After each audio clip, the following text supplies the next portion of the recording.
Good morning po mga kabayan. Welcome po muli sa ating panibagong update. Ito po sa Marikina Flood Control Project mga kabayan. So masisilayan po natin, dito po tayo ngayon sa Provident Village na kung saan dito po yung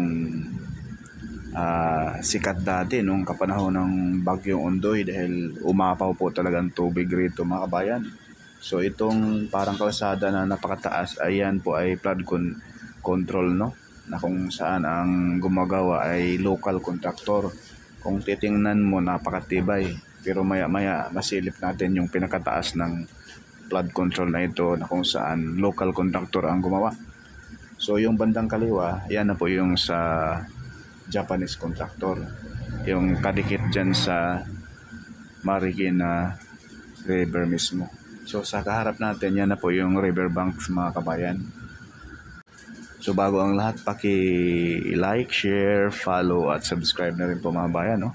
Pakiusap po, agad po tayo mag-skip sa ads. Napakalaking tulong na yan sa mga aming mga content creator mga bayan, no? Sa hindi niyo pag-skip sa ads. Ayan po sa bandang kaliwa, yan na, full blast na rin po yung gawa roon sa side sa SM Marikina mga kabayan. So ayan po sa bandang right side, yan na po yung flood control na local contractor ang gumawa na mayroong something, no? So ito na po yung Marikina, yan sa tapat, mga kabayan. Yan po yung gawa ng mga Japanese contractor. Grabe yung bakal sa bandang kaliwa, nangingitim mga kabayan, kahit malayo ka nangingitim yung rebars sa retaining wall, kaya napaka-solid. At yung texture ng semento, grabe, napaka-solid din. Yan po yung baba mga kabayan, gumawa po sila ng parang hagdanan na pwede nakaupo yung mga tao dyan, nagja-jogging every morning, no? Bike dito po sa palibot nitong Marikina City at papuntang Pasig po ito mga bayan. Napakalaking good news, no? Pwede tayo pag matapos na po ito hanggang Pasig po ito sa may area ng Eastwood, paikot sa may Santulan. Isang ikot mo yan mga bayan, mula Marikina City to Eastwood, Pasig, ay talagang papawisan ka niyan. Napakahaba yan. Tsaka magbike, no? Ito ay napakalaking good news nito. Once na ito ay matapos na ng mga hapon sa paggawa nitong flood control na ito. Ito yung napakasulit, no? Ito ay sinimulan noong October 20, 2021. So ipakita natin maya-maya sa tarpaulin para sure, no? Para walang haka-haka kung kaninong project ito, para ang bugtong ebidensya natin yung tarpaulin na ipakita natin maya-maya. So back to the topic muna tayo. Ayan po, posible rito sa alignment nitong may mga puno mga bayan, maglalagay pa rito ng retaining wall.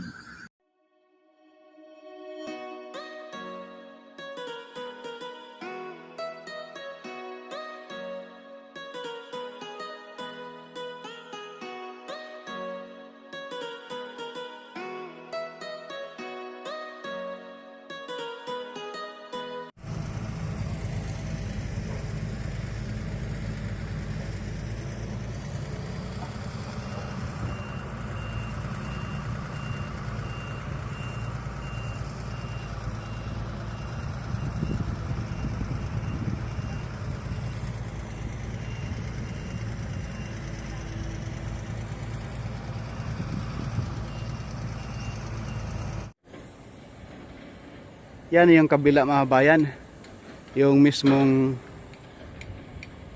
retaining wall dyan sa mga kabahayan. So last 2 weeks dyan tayo nagbablog, no? Ayan po, masisilayan natin. Solid mga bayan yung kanilang retaining wall.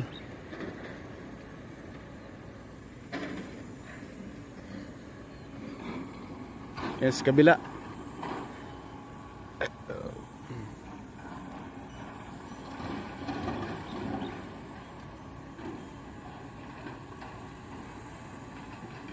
Full blast pala yung paggawa roon. Pati doon sa kabilang side. Sir!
Yan po mga kabayan. Yung mga residential area dyan. Tapos na pala yung kunti lang hindi natapos.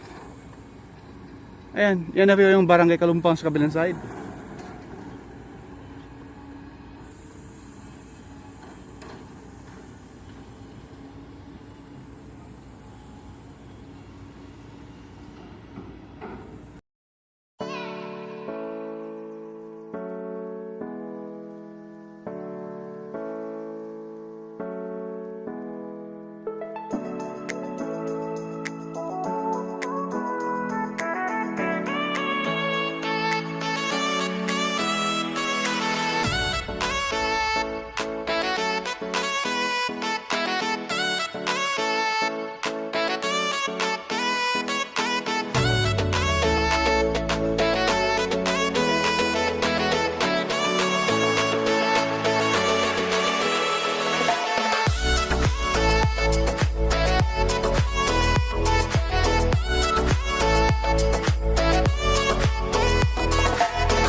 So dito natin makikita mga kabayan, tingnan nyo po yung retaining wall, antindi. Wala rito yung texture ng semento, grabe mga kabayan, no? Napakakinis, napakasilan yung mga engineer rito mga kabayan. Talagang tinitingnan nila, sinusupervise nila yung mga Pilipino worker dyan, no? Filipino manpower kasi mga kabayan yung gumagawa rito. Napakasolid. Ano kaya yung nasa bandang kanan ng kabayan, no? Kasi may balita tayo mga kabayan, yung mga tubig dyan, yung mga tubig galing sa mga residential, mga business establishment, bago itapon sa Marikina River ay sinasala muna. So yan na yata yung ano, hindi natin alam yung pangalan, no? Yung sasalain na yung tubig bago matapon sa Marikina River ay malinis na siya. Wala nang basura, wala nang amoy. Kagaya doon sa Dolomite Beach, no? Yung pinagawa dati doon, mga bayan. Ayan po yung bandang kaliwa, ayan na po yung Provident Village at full blast na rin po. Nagkalat ngayon rito, mga bayan, yung mismong mga machine na nagbabaklas sa mga burak, mga lupa dyan sa Marikina River. Pinapalalim nila ng husto ang Marikina River, mga bayan. Yung mga lupa na nakatambak dyan sa gilid, pag matapos na yung retaining wall, ay tatanggalin din yung mga lupa na yan. Babaklasin yan, palalaparan pa ito ng husto, itong Marikina River. Masisilayan talaga natin, mga bayan, na antindi, napakasolid. Saka yung mga rebars na ginagamit ay talagang halos tikit-tikit na. Ito po yung tarpaulin, mga bayan. Kayo na po ang humusga.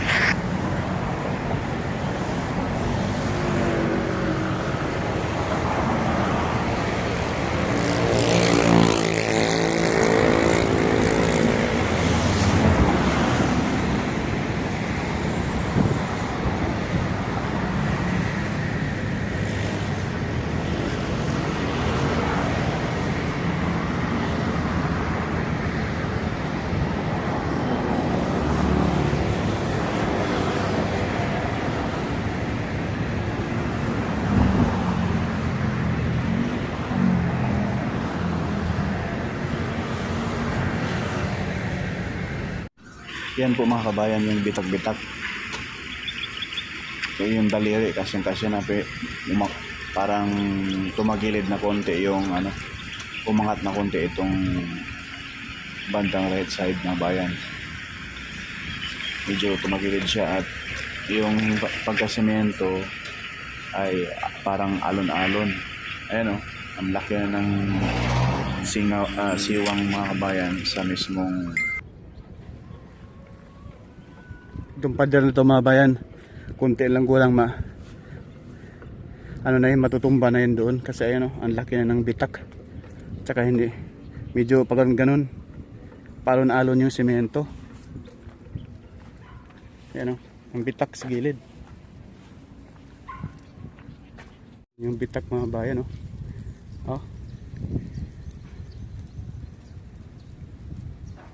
tsaka yung semento. Parang bumaba yung semento dyan. At ang grabe yung bitak. Ano kayang laman nito, mga bayan? Baka ang laman nito ay puro buhangin lang. Siyempre pag lalambot yung lupa dyan, ay talagang bibigay yung semento.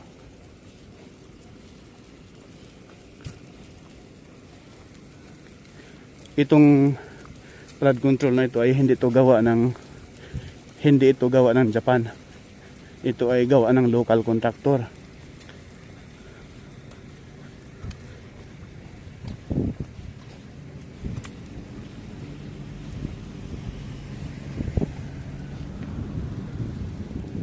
Yan, yung mga gawa ng Hapon, napakatibay, grabe. Grabe yung bakals, rebars. Talagang siksik, liglig, umakapaw yung rebars, mga kabayan.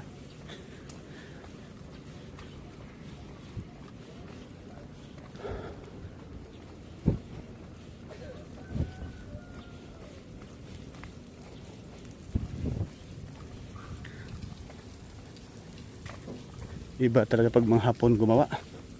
Ang tindi. Zero corruption.